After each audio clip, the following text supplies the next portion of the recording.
मैं दीप सिलोड़ी लेकर आता हूँ आंचल प्रभात पत्रिका व आंचल पत्रिका न्यूज़ का खास कार्यक्रम पहाड़ी मंच। दिल्ली एनसीआर में रह रहे लाखों उत्तराखंडी प्रवासी समाज की आवाज़ को बुलंद करता है पहाड़ी मंच। दिल्ली एनसीआर में रह रहे लाखों उत्तराखंडी प्रवासी समाज को मंच देता है पहाड़ी मंच। साथ ही यहाँ के मुद्दों को, यहाँ के धरोहरों को, यहाँ की संस्कृति को आगे बढ़ाने का पूरा प्रयास करता है पहाड़ी मंच। तो आइए हमारे साथ आज चलते हैं अपने सफ़र पर। आज का सफ़र है हमारा आरकेपुरम।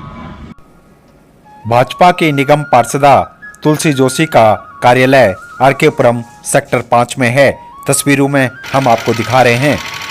देखिए और चलिए हमारे साथ। पहुंच चुके हैं अपनी मंजिल पे और आज जो है आरकेपुरम में हम आपको मिला रहे हैं यहाँ की निगम पार्षदा तुलसी जोशी जी से। जी, तुलसी जोशी जी एक उत्तराखंड का बड़ा चेहरा है और पिछले 5 सालों से वो है आरकेपुरम वार्ड में जो है निगम पार्षद है। आपको बता दें आरकेपुरम विधानसभा के अंतर्गत यह वार्ड आता है और लगातार यहाँ पे भी गवर्नमेंट सर्वेंट काफ़ी हैं। आप देख सकते हैं हम पहुँच चुके हैं तुलसी जोशी जी के कार्यालय पे और थोड़ी देर में जो है उनसे मुलाकात करेंगे। और आपको बता दें कि तुलसी जोशी जी जो है निरंतर जो है कर्मठ कार्यकर्ता के तौर पर और जुझारू होने के नाते लगातार वार्ड में काम कर रही है और पिछले 5 सालों से उन्होंने अपनी एक पहचान बनाई है। आपको बता दें आरकेपुरम में जो है ज़्यादातर सरकारी क्वार्टर्स है और यहाँ पे उनकी काफ़ी अच्छी बातचीत भी है, क्योंकि उत्तराखंडी समाज भी यहाँ पे भारी संख्या में रहता है और उनका सभी वर्गों के साथ अच्छा तालमेल है, जिसके कारण वो 5 साल से यहाँ पे जो है निगम पार्षद है और अच्छा काम कर रही हैं। तो आज जो है हम मिलाएंगे उनसे जानेंगे कि किस तरह से वो कार्य कर रही हैं, किस तरह से वो समाज के प्रति जो है कार्य करती है और किस तरह से समाज और अन्य वर्गों के साथ उनका तालमेल है। तो चलिए हमारे साथ तुलसी जोशी जी के कार्यालय पे। पार्षदा तुलसी जोशी 2017 में आरकेपुरम वार्ड से निगम पार्षद चुनी गई और भाजपा की टिकट से वह विजय हुई और निरंतर जिस प्रकार से वह क्षेत्र में विकास कार्य कर रही है और जन जन के बीच में जाकर उनकी समस्याओं को सुनकर उनको हल कर रही है, दर्शाता है कि कहीं न कहीं उनके 5 साल के क्रम वार्ड में काफ़ी विकास कार्य हुए और तस्वीरों में भी आप देख सकते हैं। चलिए हमारे साथ उनके कार्यालय और हम बातचीत करते हैं उनसे और जानते हैं उनके 5 साल के और उनके कार्यकाल के बारे में। तुलसी जोशी का कार्यालय सेक्टर 5 में स्थित है, जहां पर वह समय समय पर जनता की समस्याओं को सुनती है और निरंतर जनता के बीच में जनसंवाद करके उनकी समस्याओं का हल भी निकालती है। जिस तरह से वह पिछले 5 सालों से कार्य कर रही है, उत्तराखंड समाज उन्हें अपनी बेटी, अपनी बहू मानता है और जिस प्रकार से उत्तराखंड समाज के लिए वह हमेशा खड़ी रहती हैं, उससे उत्तराखंड समाज में भी उनका विश्वास बढ़ा है और हर कार्यक्रम में वह अपनी भागीदारी निभाती हैं। देखिए हमारी रिपोर्ट।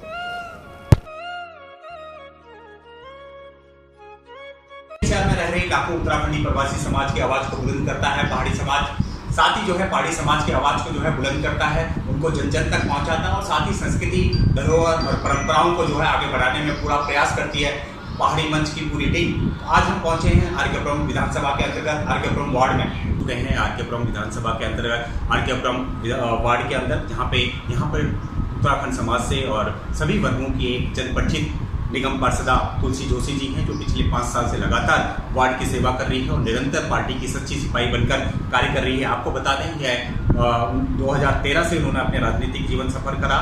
9-10 सालों का अनुभव है इनका और इन 9-10 सालों में इन्होंने जो पहचान भाजपा में अपनी बनाई है और ख़ासतौर से आरकेपुरम में बनाई है, दिखाता है कि इनकी कार्यकुशलता को, इनके कर्मठता को और पार्टी के प्रति इनकी सच्ची निष्ठा को। तो आज हम जो है क्योंकि हमारे उत्तराखंड समाज से आती हैं तुलसी जोशी जी, तो उनसे जानेंगे किस तरह से उन्होंने स्ट्रगल करा, किस तरह से वो राजनीति में आई और किस तरह से वो जो है उत्तराखंड की समाज को यहाँ पे बुलंदी से उठाती है। पहाड़ी मंच और आंचल प्रभात पत्रिका की पूरी टीम से मैं आपका धन्यवाद। मैं बहुत बहुत धन्यवाद करती हूँ आंचल पत्रिका का और साथ में आपका पीप जी का,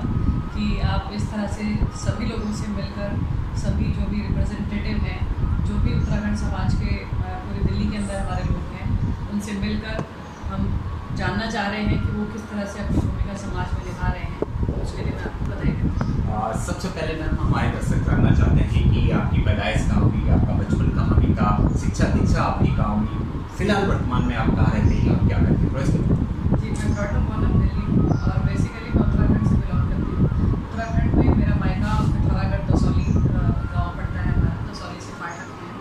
और शादी होके मेरा जो ससुराल है वो रानी खेत वाराहट के पास में दिल्ली मेरे गाँव है,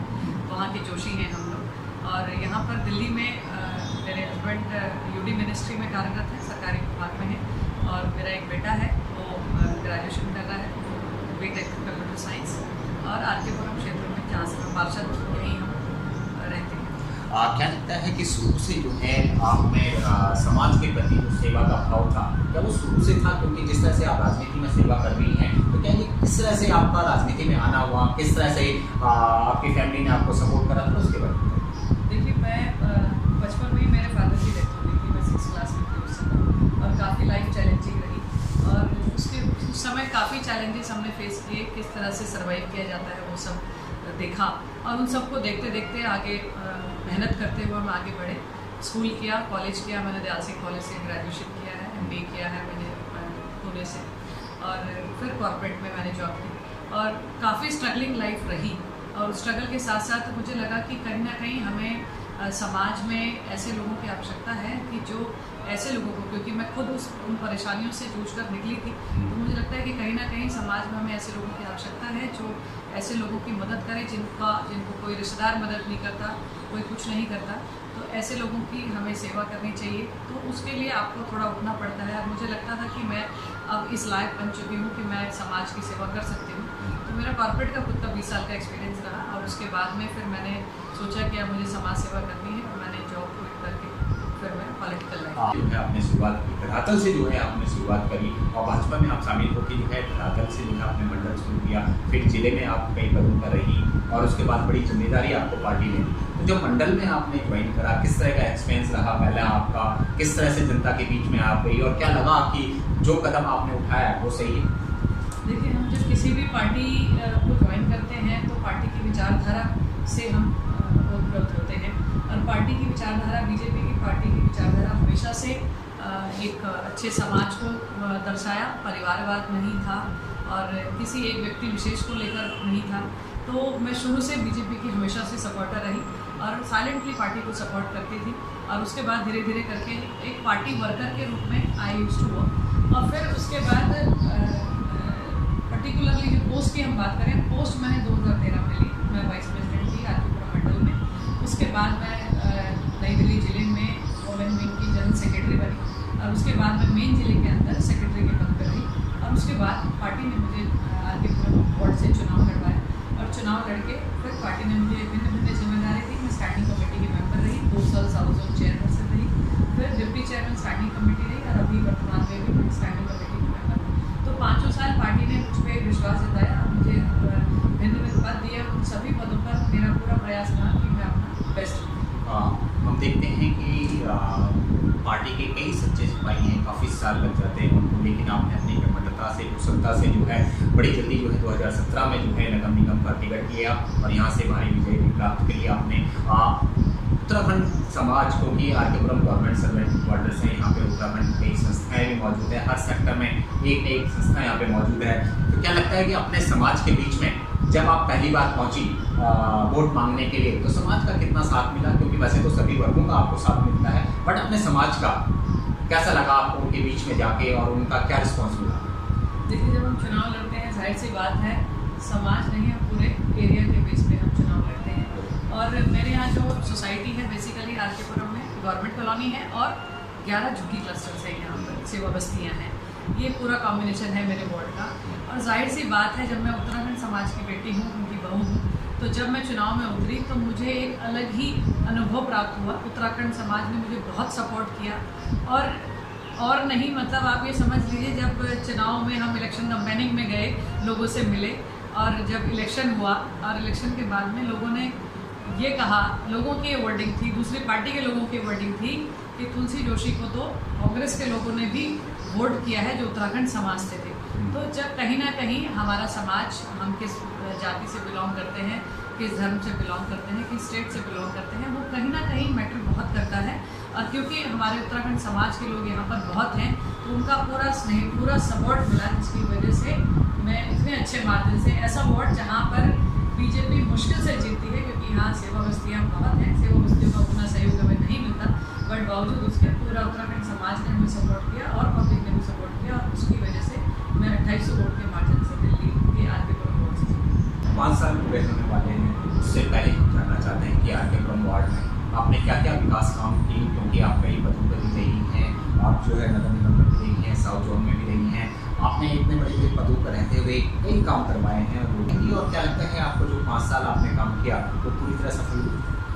देखिए, मैं जब से कार्यकर्ता रही तो हमेशा जो हमारे जिलाध्यक्ष रहते थे तो मैं ये जानी चाहती थी कि मैं कम समय में ज़्यादा उपलब्ध देती, और मेरा मानना भी है क्योंकि आज के समय में जितना टाइम की शॉर्टेज रहती है, ऐसे में आप कम समय में कितना बेस्ट परफॉर्म कर सकते हैं वो बहुत इंपॉर्टेंट है। और हमेशा मैंने स्मार्ट वर्किंग पे बिलीव किया। आपने आज भी देखा, आप मेरे कार्यालय आए हैं, कि मैं ज़्यादा भीड़ भाड़ नहीं ऑफिस के अंदर रखती। किसी भी व्यक्ति की कोई समस्या है तो मैं उनको कहती हूँ कि आपको ऑफिस विजिट करने की भी आवश्यकता नहीं है, आप मुझे व्हाट्सएप करें, मैसेज करें, फ़ोन भी नहीं कर सकते हैं, कोई दिक्कत नहीं है, सिर्फ आप मुझे एड्रेस लोकेशन लिखिए, आप समस्या भेज दें मुझे और हम रिजॉल्व करेंगे। वही आदत पिछले 5 सालों में हमने लोगों की डेवलप की और उसी के चलते मैंने डिफरेंट डिपार्टमेंट्स के हमारे ग्रुप्स बना रखे हैं, उसके माध्यम से हम समस्या डिपार्टमेंट को भेजते हैं और ठीक होने के बाद वापस उस जिसने कंप्लेंट की है उसको वापस बताते हैं। हालांकि किसी ने लाइट की कंप्लेंट की, ख़राब हुई, उसके बाद हमने ठीक की, उसको पता चल जाएगा कि ठीक होगी, मगर मैं भी उसे मैसेज करती हूँ कि हमने आपकी लाइट ठीक करवा दी। तो इस तरह की वर्किंग रही, क्योंकि जब तक आपका फॉलोअप नहीं है किसी भी काम को लेकर तो आप कभी सक्सेस नहीं कर सकते। तो फॉलोअप हमेशा रखा काम का। दूसरा रहा 5 सालों में जो हमारा कार्यकाल रहा, उसमें जो वर्किंग की हम बात करें, मेरा हमेशा से मानना रहा कि आप डिफरेंट वर्किंग करें, भेड़ चाल का हिस्सा ना बने,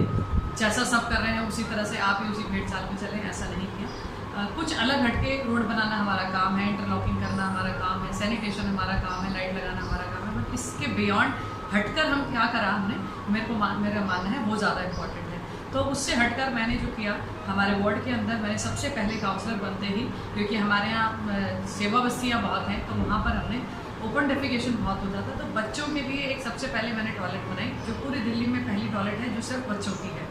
उसके अलावा फिर हमने एक टॉयलेट ब्लॉक बनाया उस कम्युनिटी के अंदर, वहाँ बहुत समस्या थी पानी की भी, टॉयलेट ब्लॉक की भी, तो वहाँ पर हमने जो टॉयलेट ब्लॉक बनाया वो 56 सीटर टॉयलेट ब्लॉक है, जिसके अंदर 28 बाथरूम है और 56 सिटिंग्स हैं, जिसमें लेडीज़ और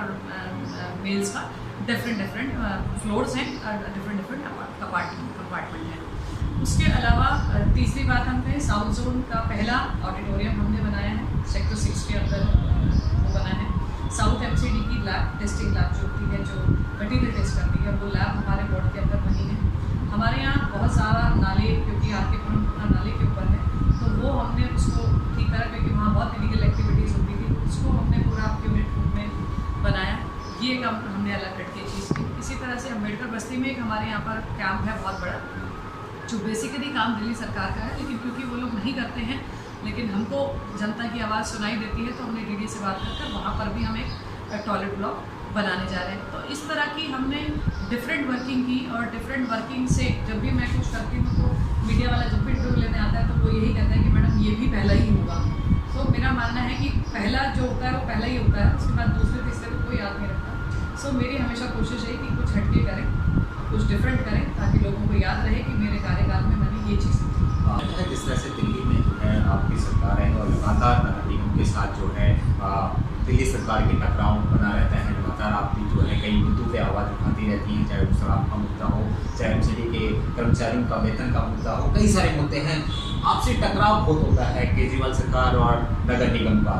देखिए, इसका जवाब तो मुझे लगता है आपको मुझसे ज़्यादा यहाँ की जनता दे सकती है, जो त्रस्त है। त्रस्त कैसे है कि क्योंकि यहाँ एमएलए अप्रोचेबल नहीं है, वो मिलती नहीं है लोगों से, और उनके किसी भी तरह के काम होते हैं, आधार कार्ड बनवाना है, स्टैंप लगवाने की, हर बंदा हमारे पास आता है। तो हम वो कहते हैं वोट किसको दिया, वो कहते हैं जी वोट केजरीवाल को दिया। कॉलोनी की बात करें, सरकारी कॉलोनी में पूरी सीवर व्यवस्था जो है, पूरी दिल्ली के अंदर सीवर व्यवस्था जल बोर्ड की है, जो एमएलए के अंडर में आती है। आप आर के पुरम के कई एरिया में जाकर देख सकते हैं कि वहाँ पर जो सीवर है वो उफान मार रहा है। रीज़न इसकी पहले जनता कम थी, अब जनता बहुत ज़्यादा है, उसके हिसाब से आपकी पाइपलाइंस चेंज होनी चाहिए, जो चेंज नहीं की गई पिछले जब से लोग गवर्नमेंट में है 7-8 सालों में चेंज नहीं की, जिसके चलते वो सीवर आए दिन ब्लॉक रहते हैं, आए दिन भर जाते हैं। मशीन बुलाई जाती है, कभी आती है नहीं आती है, सीवर बोलती है, फिर भर जाता है। तो सरकारी कॉलोनी इससे परेशान है। प्राइवेट एरिया के अंदर जो आपका सेवा बस्ती है, वहाँ वो लोग इसलिए परेशान है, वहाँ ना सीवर की व्यवस्था है, ना वहाँ पर पानी की अच्छे पानी पीने की व्यवस्था है, और ना ही वहाँ पर अच्छी लाइट की व्यवस्था है। लोगों को लगता है क्योंकि हम अप्रोचेबल हैं तो वो हर काम के लिए हमें अप्रोच करते हैं। अपने के 5 साल के कार्यकाल आप किस तरह से देखती हैं और किस तरह से आप इसको संजो के रखेंगे? देखिए, मैंने 5 सालों में आई ट्राइड माई बेस्ट, अपनी तरफ से मैंने बेस्ट किया। जैसा मैंने सोचा था कि मैं ये चीज़ें करूँगी अपने कॉर्पोरेशन में आने के बाद, कमिटमेंट नहीं की थी किसी को, लेकिन मैंने ऐसी ऐसी चीज़ें की कि और मेरे को सेल्फ सेटिस्फेक्शन है कि हाँ, इस 5 साल के अंदर जितना एक सरकारी सिस्टम के तहत मैं कर सकती थी करा। हमारे यहाँ पर क्योंकि उत्तराखंड समाज के बहुत लोग हैं, साथ साथ हमारे पूर्वांचल के भी बहुत लोग हैं, और उसके चलते हमें उत्तरांचल के अलावा पूर्वांचल समाज के लोगों ने हमसे रिक्वेस्ट किया कि हमें छठ घाट चाहिए, और हमने हर छठ पे एक नया छठ घाट बनवाया। पिछले 5 सालों में हमने 6 छठ घाट बनवाए, और ये लोगों की रिक्वेस्ट थी, हमारी भी आस्था छठी मैया में है, और उसको ध्यान में रखते हुए हमने उन छठ घाटों का निर्माण किया, और अपने आप में इतने बड़े बड़े विशाल हमने छठ घाट बनवाए हैं, जिसका डेफिनेटली लोगों का हमें स्नेह मिला, और उन्होंने बहुत धन्यवाद किया कि जो मैं करना चाहती थी काफ़ी हद तक किया। आने वाले समय में जनता ने मौका दिया फिर करेंगे।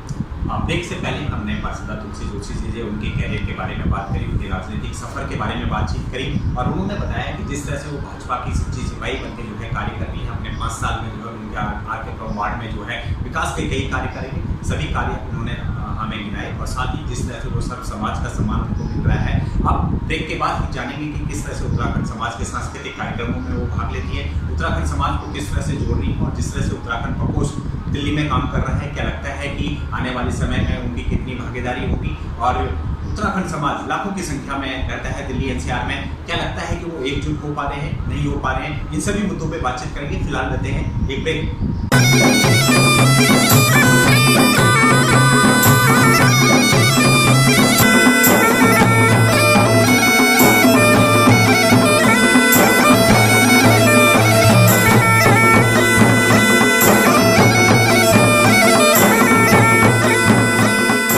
एक बार फिर से आपका स्वागत है हमारे खास कार्यक्रम पहाड़ी मंच में, और आप देखते हैं आंचल प्रभात पत्रिका, आंचल पत्रिका के न्यूज के यूट्यूब चैनल पर। अभी तक जो है हमने पार्षद तुलसी जोशी जी से जो है उनके राजनीतिक सफर के बारे में बातचीत करी, और उन्होंने बाकी से जो है सारे क्वेश्चनों का उत्तर दिया। अब जो है हम जानते हैं कि क्योंकि दिल्ली एनसीआर में जो है उत्तराखंड की लाखों प्रवासी समाज के लोग रहते हैं, उत्तराखंड की संस्कृति को संजोए हुए हैं, और निरंतर जिस तरह से उत्तराखंड समाज एकजुटता के साथ हर मुद्दे पर अपनी आवाज़ उठाता है, उस पर ये क्या सोचती हैं, और आगे जो है उत्तराखंड समाज किस तरह से आगे बढ़ रहा है, प्रकोष्ठ किस तरह से आगे बढ़ रहा है, उस पर बातचीत करेंगे। फिर से एक बारी हमारे खास कार्यक्रम पहाड़ी मंच पर के बाद एक बारी फिर से आपका स्वागत है हमारे खास कार्यक्रम पहाड़ी मंच में। जी, मैं आपका फिर से धन्यवाद करती हूँ कि जो पहाड़ी मंच को लेकर आपने ये मुहिम चलाई है, ये बहुत अच्छा इनिशिएटिव है, और इसको आप जारी रखें जब तक आप आखिरी व्यक्ति तक जो समाज के लिए काम कर रहा है उत्तराखंड समाज में, उस तक ना पहुँचें।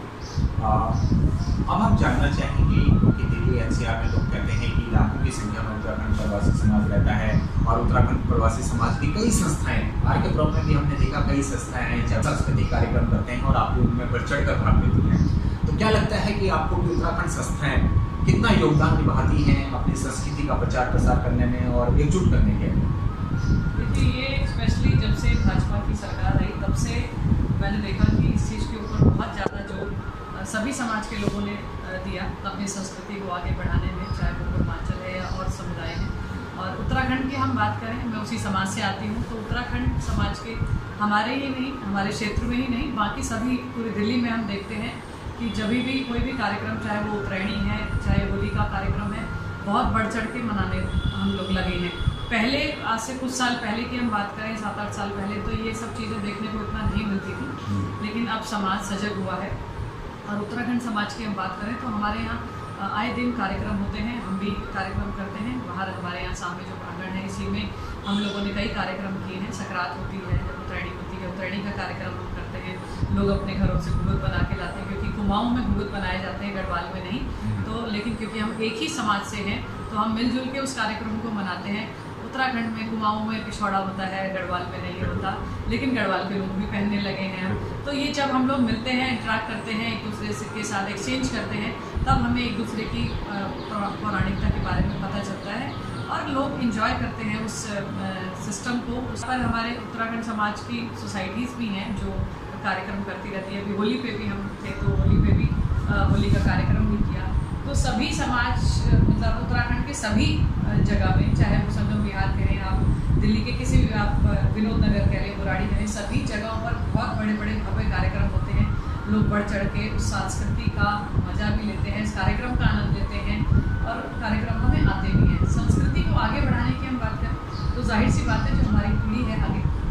उस पीढ़ी को हमें ये बताना बहुत ज़रूरी है कि हम जिस समाज से हैं और जिस उत्तराखंड समाज से जो देवभूमि कहलाती है, उस देवभूमि की सब चीज़ों को हमें दिल्ली में रहते हुए उसको जिंदा रखना बहुत ज़रूरी है। जैसे हमारे यहाँ, मैं एग्जाम्पल देती हूँ, मेरा बेटा है, उसका हमने जनेऊ संस्कार किया था। तो सारी रीतियों के साथ में आप समझ सकते हैं कि वो एक शादी के बराबर का कार्यक्रम होता है और उसमें सारे जो बाल उतरवाने से लेकर जनेऊ धारण किया, कान भेदन से लेकर के सब कुछ भिक्षा मांगने से लेकर के सारी चीज़ें मेरे बेटे ने की। और ये सिर्फ और सिर्फ संस्कार की बात होती है। हमने उसको संस्कार दिए हैं और कि हम अपने समाज को, कि जो हमारी पहचान है ब्राह्मण के रूप में, आप उस फैमिली में हो तो जो भी हमें कार्य करने चाहिए वो सारी चीज़ें करनी चाहिए और उसने उसको फॉलो किया। इसी तरह से मैं हमारे समाज के, उत्तराखंड समाज के सभी लोगों को ये बोलती हूँ बार बार कि हम अपने बच्चों को उन हर कार्यक्रमों में लेकर ज़रूर जाएं ताकि वो हमारी संस्कृति देखें। और मेरा बेटा बहुत अच्छा गाता भी है, तो उसने उत्तराखंड का एक गाना भी गाया था, तो यूट्यूब उसका चैनल है, तो उसके माध्यम से तो हम उसको कहते हैं कि भाई अपने समाज के आप गानों को ज़रूर गाएं और इन्जॉय करें, और वो बहुत इन्जॉय करता है। हमने देखा था कि जब ये जो है उत्तरायणी का पर्व महापर्व घोषित करने की बात हुई, उत्तराखंड समाज भी कहता है कि उत्तरायणी को भी महापर्व घोषित किया जाए, क्योंकि दिल्ली एनसीआर में लाखों की संख्या में जिस तरह से पूर्वांचल के लोग छठ पूजा को जो है महापर्व घोषित किया गया है, उसी तरह से एक मुहिम चल रही थी दिल्ली में। और हमने देखा कि उत्तरायणी के पर्व में जो है आप भी पूरे रंग में रंगी रहती हैं, पूरे जो है साज बाज के साथ और वेशभूषा के साथ। हमने आपके बड़े बड़े पोस्टर जो है आपके फोन में देखे थे, नथ के साथ, बिछौर के साथ। तो कहीं ना कहीं दर्शाता है कि उत्तराखंड समाज अपनी संस्कृति के प्रति दिल्ली एनसीआर में पूरा वचनबद्ध है और निरंतर उसके लिए आगे बढ़ाने का काम कर रहा है। देखिए, उत्तरायणी जाहिर सी बात है हमारे उत्तराखंड का बहुत बड़ा पर्व है और आने वाले समय में हम इसके लिए सरकार से गुहार भी लगाएंगे। दिल्ली सरकार जो कि हर कम्युनिटी के उसको हम देखते हैं कि भाई वो करती है, मैं नाम नहीं लेना चाहती, लेकिन हम चाहते हैं कि हम उत्तराखंड समाज से हैं तो कम से कम दिल्ली में जब इतनी संख्या में, इतनी तादाद में उत्तराखंड के लोग हैं, तो उत्तरायणी को एक महापर्व करके उसकी छुट्टी भी घोषित होनी चाहिए, ऐसी हम सोच रहे हैं। कई मुद्दे भी हैं जो उत्तराखंड समाज लगातार समय समय पर उठाता रहता है, चाहे वो कानून का मुद्दा हो, चाहे गैरनीति का मुद्दा हो, दिल भरने की का मुद्दा था। कई सारे ऐसे मुद्दे हैं जिनपे लगातार हमने देखा कि आप लोगों की भागीदारी, क्योंकि आप जनप्रतिनिधि होने के साथ साथ समाज के एक जिम्मेदार पद पे भी हैं, तो और समाज की बड़ी उम्मीदें रहती हैं आपसे, हो गई माया बिस्क जी से, हो गई वीर सिंह पंवार जी से, हो गई कसुरन बलोदी जी से, हो गई, जो उत्तराखंड का प्रतिनिधित्व कर रहे हैं दिल्ली के अंदर। आप लोग कितना सहयोग दे पाते हैं उनको, और जब भी अगर कोई आपको संदेश या कोई मैसेज देता है तो आपका कितना सपोर्ट मिलता है? देखिए, कोई भी हमारे प्रकोष्ठ के तहत कोई भी कार्यक्रम होता है तो उसकी सूचना प्रॉपर तरीके से हम तक आती है और हमारा पूरा सहयोग तन मन धन से जिस भी तरीके से हम उस कार्यक्रम को करने के लिए सहयोग रहता है, हम उसमें पूरी अपनी भागीदारी निभाते हैं। और जाहिर सी बात है, जब तक हम एक दूसरे को साथ लेकर नहीं चलेंगे तब तक आप किसी भी कार्य में सफल नहीं हो सकते, तो पूरा हमारा सहयोग रहता है। उत्तराखंड का पोस्ट निरंतर जो है दिल्ली में जो है अपनी सभाएँ कर रहा है, मीटिंगें कर रहा है, महरौली जिला हो गया, नई दिल्ली जिला हो गया, सब जगह वो अपने कार्यकर्ताओं को एकजुट कर रहा है और समाज को जो है प्रकोष्ठ से जोड़ रहा है। इस कदम को आप किस तरह से देखती हैं और क्या लगता है कि उत्तराखंड समाज जो है भाजपा उत्तराखंड प्रकोष्ठ से कितना जुड़ रहा है? देखिए, भाजपा का ही उत्तराखंड प्रकोष्ठ हमारा जो प्रकल्प है और इसके तहत मूल्य जी जो अभी हमारे संयोजक हैं वो अपनी तरफ से पूरा प्रयासरत है, काम कर रहे हैं। अब नीचे जो नई संयोजक बनाए हैं, हर जिले के अंदर एक संयोजक है और जिले के जो भी पदाधिकारी हैं वो उसके अंदर अपनी टीम को प्रचार प्रसार और उसको बढ़ाने में लगे हुए हैं। और क्योंकि हमारे समाज के बहुत लोग दिल्ली के अंदर हैं, उनको संयोजित करना, संगठित करना, चाहे कार्यक्रमों के माध्यम से, चाहे 1-to-1 मीटिंग के माध्यम से बहुत ज़रूरी है। और लोगों को ये बताना बहुत ज़रूरी है कि भाजपा शासित केंद्र में हमारी सरकार है और किस तरह से भाजपा हर समाज को, हर व्यक्ति विशेष को साथ लेके चलती है और उसके वेलफेयर में काम करती है, उन तक बताना बहुत ज़रूरी है। अंदर भी हम जब लोग हैं तो हमें संगठित होना बहुत ज़रूरी है। भाजपा की विचारधारा कैसी है आप सभी लोग जानते हैं, किस पर्टिकुलर समाज को, किस पर्टिकुलर सभी समाज को हम साथ लेके चलते हैं, बट स्पेशली हिंदुत्व की हम बात करें तो हिंदुत्व, क्योंकि हमारा देश जो है वो हिंदू बेस्ड देश है, हिंदुस्तान की हम बात करते हैं और हर व्यक्ति उसमें अपनी सहभागिता निभाता है। तो उसी तरह से उत्तराखंड के समाज के लोग इतने लाखों में यहाँ होने के बावजूद भी हम विलुप्त हैं, नज़र नहीं आते हैं। तो उनको बाहर निकालना बहुत ज़रूरी है, उनका दिखना बहुत ज़रूरी है कि हम कितनी संख्या में यहाँ पर हैं और हर व्यक्ति कहीं ना कहीं एसोसिएट है किसी न किसी NGO के साथ में, क्योंकि बहुत हमारे उत्तराखंड के लोग जो होते हैं बहुत एक्टिव होते हैं। आप जो है काफ़ी लंबे समय से भाजपा के साथ जुड़ी हुई हैं, कई पदों पर जो है आप रह चुकी हैं और अभी फिलहाल जो है निगम पार्षद है आरकेपुरम वार्ड से। उत्तराखंड समाज काफ़ी बढ़ चढ़ कर जो है राजनीति में आ रहा है, खासतौर से महिलाएं बढ़ चढ़ कर आ रही हैं, युवा जो है युवा नेतृत्व तो वो भी बढ़ चढ़ कर आ रहा है, क्योंकि आप काफ़ी समय से राजनीति में काफ़ी अनुभव है आपको। आप उन सबको क्या सजेशन देना चाहेंगी, क्या सलाह देना चाहेंगी और क्या टिप्स आपको लगता है कि उनको देना चाहिए? देखिए, हमारे जैसा कि मैंने पहले भी कहा कि उत्तराखंड समाज से बहुत लोग दिल्ली के अंदर हैं, लाखों की तादाद में लोग हैं और अच्छी बात है कि हम राजनीतिक उसमें हम आना चाहते हैं, उसमें हम काम करते हैं। बट किसी भी प्रोफाइल में, चाहे वो राजनीतिक प्रोफाइल है, चाहे पॉलिटिकल, चाहे हम जैसे हम कॉरपोरेशन की भी बात करते हैं, जैसे कॉरपोरेशन में भी आपकी पहली सीढ़ी होती है कॉरपोरेटर, उसके बाद आगे की चीज़ें होती हैं। तो उसी तरह से राजनीति में भी होता है कि पहले हम पार्टी के एक अच्छे कार्यकर्ता बने, एज ए कार्यकर्ता हम काम करें, क्योंकि ज़मीन से जुड़ना बहुत ज़रूरी है, एक ज़मीनी कार्यकर्ता बने। फिर उसके बाद हम, क्योंकि हमारी बीजेपी की जो विचारधारा है, जो वर्किंग है, वो है ही इस तरह की कि आप स्टार्ट करते हैं मंडल लेवल पर, फिर मंडल से आप जिले में आते हैं, जिले से आप प्रदेश में, प्रदेश से फिर, तो ये डिपेंड करता है आपकी वर्किंग के ऊपर, आप कितना निश्चल होकर पार्टी के लिए सेवा भाव रखते हैं, पार्टी के लिए काम करते हैं। हर व्यक्ति चाहता है मुझे पद मिले, मुझे पोस्ट मिले, मुझे प्रतिष्ठा मिले, वो सोचना भी चाहिए। हम राजनीतिक जीवन में आते हैं तो डेफिनेटली किसी इच्छा के साथ में आते हैं, किसी एस्पिरेशन के साथ में आते हैं कि हमें आगे भविष्य में अपना उज्ज्वल भविष्य देखना है। लेकिन वो बुराई नहीं है, सपने देखना चाहिए, देखेंगे तभी पूरे होते हैं। लेकिन ग्राउंड में वर्क करके आप बिल्कुल ज़मीन से शुरू करें, मंडल में आए, मंडल से फिर आगे के पदों में आए और वो आप अपनी वर्किंग से अच्छा परफॉर्मेंस देकर कर सकते हैं, तो डेफिनेटली आपको अचीव करने से कोई जिस तरह से दिल्ली में एक मुहिम चल रही है अपनी बोली भाषा के लिए, अपनी बोली भाषा को जो जिंदा करने के लिए लगातार जो है डॉक्टर विनोद बखशी जी क्लासेस चलाती हैं, जगह जगह क्लास लग रही हैं, युवाओं को जो है अपनी बोली भाषा से जागरूक कर रहे हैं, इस कदम को आप किस तरह से देखते हैं? ये बहुत एक अच्छा इनिशिएटिव है, क्योंकि खासकर जो लोग दिल्ली में पैदा हुए, पले बढ़े, तो उनके साथ में ये समस्या है कि लैंग्वेज अपनी बोलने में दिक्कत है, क्योंकि लिखने में तो हमारी लैंग्वेज है नहीं, बोलने में ही है। तो उसका डेफिनेटली बचेती जी के माध्यम से जो प्रचार प्रसार शुरू हुआ है, वो दिल्ली के बाकी सब कोनों में भी हम प्रयास कर रहे हैं, उनसे बातचीत करके हम बाकी जगह भी इस तरह का, जहाँ जहाँ खासकर बहुत ज़्यादा तादाद में उत्तराखंड समाज के लोग हैं, वहाँ पर हम इसका करें ताकि हमारे बच्चे हमारी संस्कृति को जानें, हमारी भाषा को जानें और एटलीस्ट जब हम एक ही समाज के लोग इकट्ठे हैं तो हम अपनी भाषा में बात करें। क्या लगता है कि आने वाले समय में, क्योंकि नगर निगम के चुनाव अभी फिलहाल चल रही है, आने वाले समय में आपको क्या लगता है कि जिस तरह से 2017 में भाजपा ने टिकट दी थी उत्तराखंड समाज को, आने वाले समय में क्या लगता है ये संख्या और बढ़ेगी या कितनी उम्मीद है? देखिए, मेरा मानना है जितनी भी पार्टी ने हमें उस समय दी, 8 लोगों को चुनाव लड़े थे और हम 7 लोग जीते और सभी ने अपनी भूमिका बहुत अच्छी निभाई, क्योंकि सभी विभिन्न पदों पे रहे और पार्टी आपको पद तभी देती है जब आप अच्छा कार्य करते हैं, तभी आपको प्रमोट करती है। और ऐसे में हम उत्तराखंड समाज के लोगों ने अपने आप को प्रूव किया है कि हम मेहनती कार्यकर्ता हैं और पार्टी के लिए, संगठन के लिए, जनता के लिए हम कार्य करते हैं और हमेशा एक्टिव रहते हैं। तो ऐसे में हम बिल्कुल उम्मीद लगाते हैं कि आने वाले समय में इन टिकटों का आंकड़ा बढ़ेगा, बढ़ना भी चाहिए और पार्टी से भी हम उम्मीद करते हैं कि ऐसा जरूर निगम का कार्यकाल आप लोगों का 18 मई को लिखना समाप्त हो रहा है। अब आगे की आपकी क्या रणनीति रहेगी, क्या विजन है आप लोगों का और किस तरह से देखते हैं इस सफर को आप?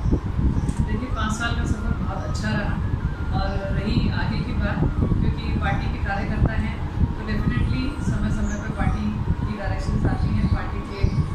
जो भी हमारे कार्यक्रम होते हैं उनको हम पहले भी करते थे, आगे भी करेंगे, जो भी डायरेक्शन पार्टी से आएंगी और फ्यूचर के लिए भी जो भी जिम्मेदारी हमारी पार्टी हमें देगी उस जिम्मेदारी को हम निभाएंगे। सामाजिक तौर पर हम पहले से कार्यरत हैं ही हैं। जब कॉर्पोरेशन में नहीं थे तब भी हम समाज सेवा में लगे रहते थे, आगे भी लगे रहेंगे। जो भी उनकी समस्याएं हैं उनको कोशिश करेंगे कि हम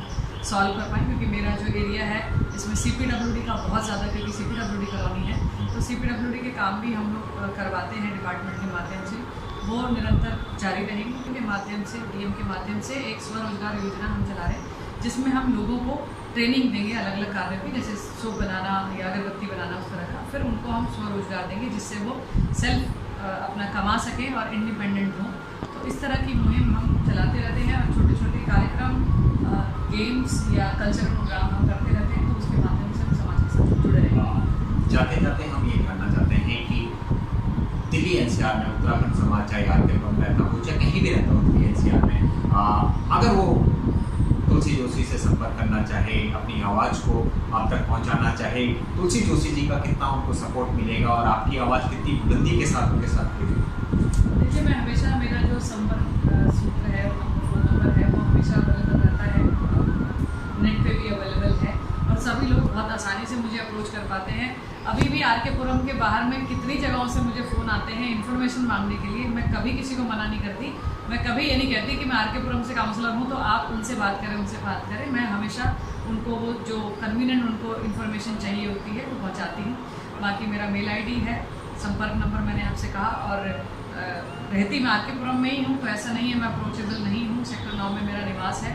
तो वहाँ मैं अभी भी रहती हूँ और आने वाले समय में भी रहूँगी। तो मैं इजीली अप्रोचेबल हूँ। कभी भी किसी को मुझसे कोई बात करनी है, कुछ जानना है, कुछ मिलना है, तो मैं वो मेरे को फ़ोन करके संपर्क कर सकती हूँ। आपने जो है पहाड़ी मंच की टीम को समय दिया, अपना कीमती समय निकाला, इसके लिए आपका तहे दिल से हम धन्यवाद करते हैं। मैं भी आप आंचल पत्रिका का और आप दीप जी का आपका बहुत बहुत धन्यवाद करती हूँ कि आप ये जो मुहिम चलाई है आपने, और इसको पूरा दिल्ली में, दिल्ली का NCR के सभी जगह चलाएँ और हर उस व्यक्ति तक पहुँचे। और बहुत अच्छी मुहिम है और लोगों तक ये बात पहुंचना बहुत आवश्यक है कि इस समाज के लोग समाज के लिए क्या क्या काम कर रहे हैं, उनकी जानकारी होना बहुत ज़रूरी है। तो मैं आपको पुनः बधाई देती हूँ। पहाड़ी मंच के आज के कार्यक्रम में हमने आपकी मुलाकात कराई आज निगम पार्षद तुलसी जोशी जी, जिन्होंने बाकी से जो है सभी क्वेश्चनों के हमारे उत्तर दिए और उम्मीद जताई कि उत्तराखंड समाज के साथ वो निरंतर खड़ी हैं और अगर कोई भी आवाज़ करेगा उनके दरवाजे हमेशा उनके लिए खुले रहेंगे, क्योंकि समाज के प्रति ये पूरी तरह से वचनबद्ध है। इस तरह से उत्तराखंड समाज के साथ इनका बॉन्डिंग है, लगातार लोग इनको सम्मान देते हैं और अपनी संस्थाओं में बुलाते हैं। कहीं ना कहीं दर्शाता है कि तुलसी जोशी जी आज अपनी एक पहचान बना चुकी है और दिल्ली NCR की संस्थाओं के साथ साथ उत्तराखंड समाज के लिए वह हमेशा फ्रंट पे खड़ी रहती हैं। इसलिए हम भी उम्मीद करते हैं कि पहाड़ी मंच के द्वारा कि ये इसी तरह निरंतर काम करते रहें और समाज के प्रति, समाज की बेटी बन के, समाज की बहू बन के काम करते रहें और समाज भी निरंतर उन्हें अपना सहयोगी बनाकर आगे बढ़ाने में मदद करता रहेगा। फिलहाल आज रुकते हैं हम यहीं पे और मेरे सहयोगी मनोज कोठारी और मुझे दीजिए इजाज़त। अगले कार्यक्रम में पहाड़ी मंच के फिर किसी और आवाज़ से हम आपकी मुलाकात कराएंगे। जब तक दीजिए हमें इजाज़त।